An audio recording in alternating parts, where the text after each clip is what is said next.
Now, you must have seen many YouTube videos that are divided into different sections when you hover over the progress bar. These are called chapters. If you click on the chapter title, the chapter gets maximized. This way, you see all video chapters right next to your video on desktop or below the video on mobile.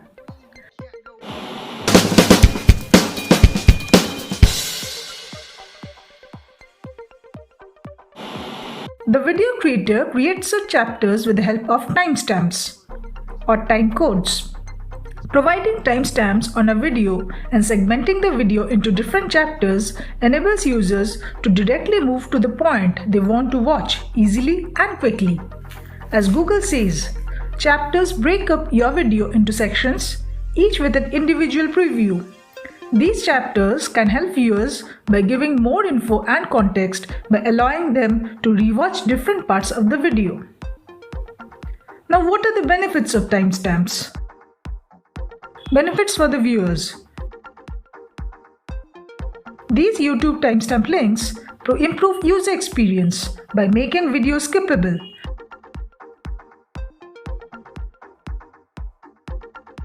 So viewers can quickly and easily find and click on the content they need when searching via Google or YouTube.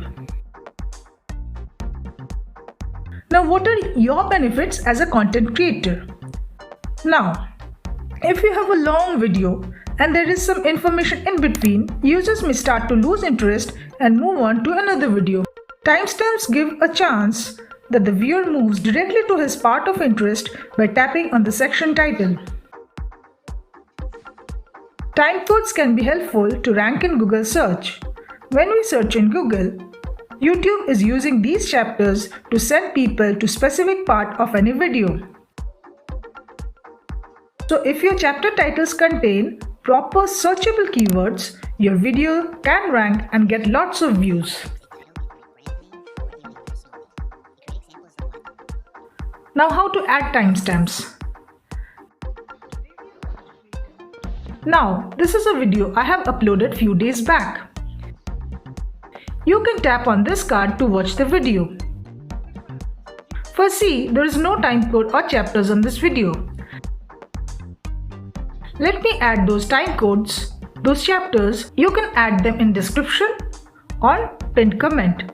Here I will add them to the description. So I go to edit video. Let me give a title to this part.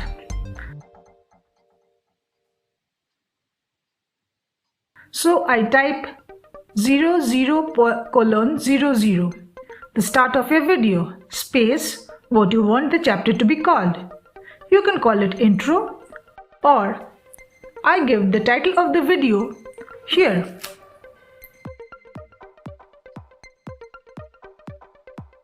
Then play through your video and find out where you want the next section to start. In this video, it is going to be here. I am going to put the minutes and the seconds space title of this section.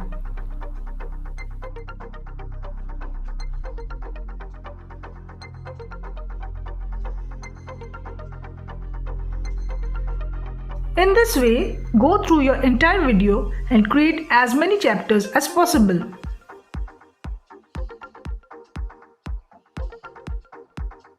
Tap Save. So let's check whether these are visible.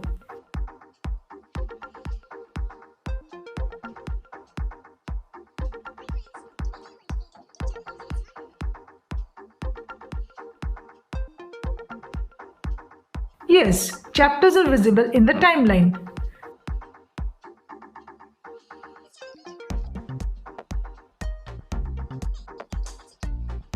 These are also visible in video description. People can tap here to move to any chapter they want. So, some points to note. The first timestamp should start with 0:00 for chapters to be viewable. Otherwise, they are still going to be clickable but not going to show up in timeline. Your video should have at least 3 timestamps. Timestamps should be arranged in ascending or chronological order. Each video chapter should be at least 10 seconds long. Do let people know if you have time codes in your video or they can miss them.